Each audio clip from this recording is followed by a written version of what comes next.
खबरों के निष्पक्ष विश्लेषण के लिए सब्सक्राइब करें Jantantra TV and press the bell icon. Never miss any update. वहीं बिहार विधानसभा चुनाव की काउंटिंग को लेकर आरजेडी के आरोप लगाने के बाद अब महागठबंधन की और पार्टियों ने भी चुनाव आयोग का रुख किया है। ऐसे में आगे की रणनीति क्या हो सकती है, इसको लेकर हमारे पॉलिटिकल एडिटर अखिलेश मिश्र ने बातचीत की कांग्रेस के नेता पीएल पुनिया से। सुनिए।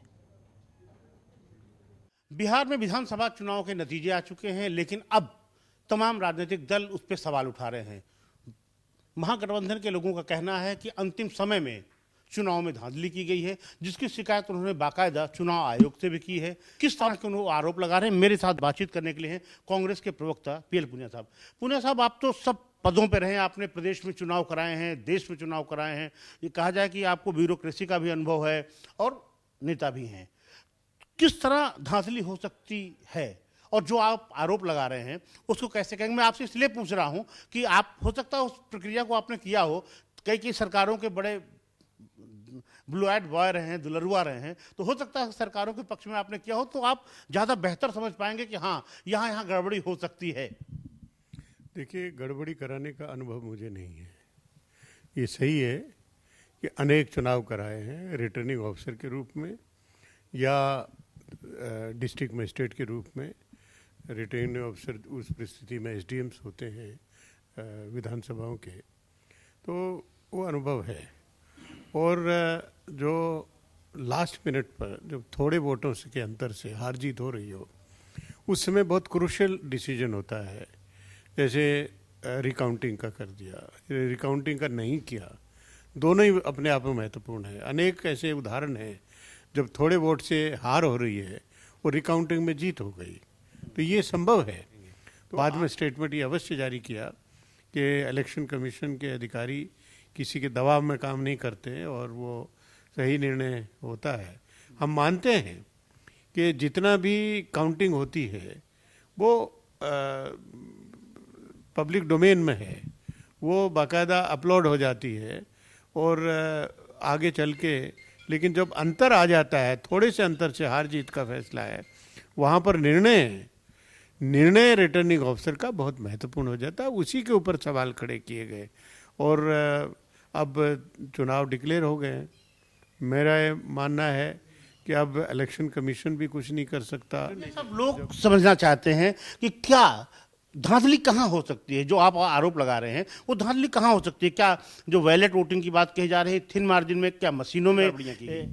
मैंने बता दिया आपको, उसके अलावा मुझे कोई जानकारी नहीं है कि क्या गड़बड़ी हो सकती है, क्योंकि जो कम अंतर से हार जीत का फैसला, उसमें रिटर्निंग ऑफिसर का निर्णय, रिटर्निंग ऑफिसर का फैसला, वो अगर भेदभावपूर्ण है तो वो भी बड़ा एक दुरुपयोग है, सत्ता का दुरुपयोग है। मैं उसी की चर्चा कर रहा हूँ, उसके अलावा कोई चर्चा नहीं। पुनिया साहब, अब आपको लगता है कि आपके सामने न्यायालय के अलावा और कोई विकल्प नहीं बचा है जब उनको जीत का सर्टिफिकेट जारी कर दिया चुनाव आयोग ने?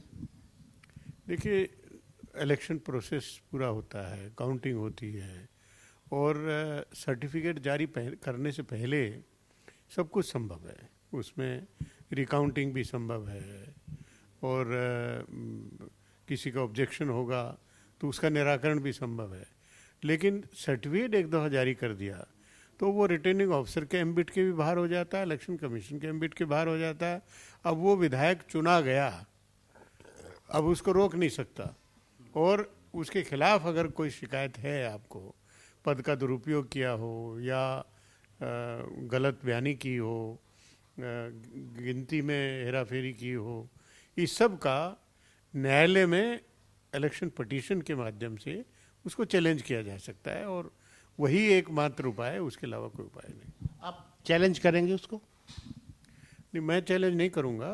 जो कैंडिडेट्स होते हैं वो कैंडिडेट इंडिविजुअली करेंगे और इंटरेस्ट लेगी आरजेडी और कांग्रेस मिलकर करेंगे और जहाँ जहाँ जिसकी संभावना होगी, जिसका वैलिड ग्राउंड होंगे, तो उसी में न वो कैंडिडेट अपना इलेक्शन पिटीशन दायर करेंगे। जो चुनाव लड़े हैं, जो सीधे सीधे प्रभावित हुए हैं, उन्हीं को पात्रता है कि वो इलेक्शन पिटीशन कर सकते हैं। उसमें कोई राजनीतिक दल या कोई बाहरी व्यक्ति उसमें इलेक्शन पिटीशन नहीं जारी कर सकता। ठीक है पुलिस साहब, यही मैं पूछ रहा था कि आप लोगों ने मन बनाया है कि जो आपकी पार्टी के लोग इफेक्टेड हैं या दूसरे लोग हैं जो जो विक्टिम हैं, जिनको आप कह रहे हैं, जो हारे हैं, जिनको लगता है कि उनके खिलाफ धांधली हुई, वे लोग जाएंगे कोर्ट में? आप उनसे कहेंगे आप कोर्ट जाइए, अगर कांग्रेस के भी हों या आरजेडी के भी हों? ये रिप्रेजेंटेशन ऑफ पीपल्स एक्ट में प्राविधान है और उसका प्राविधान की जानकारी हर एक को होनी चाहिए, होगी। तो वो जहाँ जहाँ भी इलेक्शन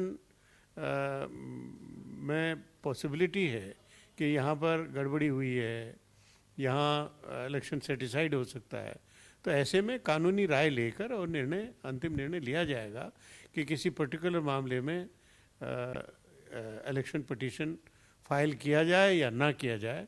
तो ये तो इंडिविजुअली हर केस में अलग अलग डिफरेंट होगा।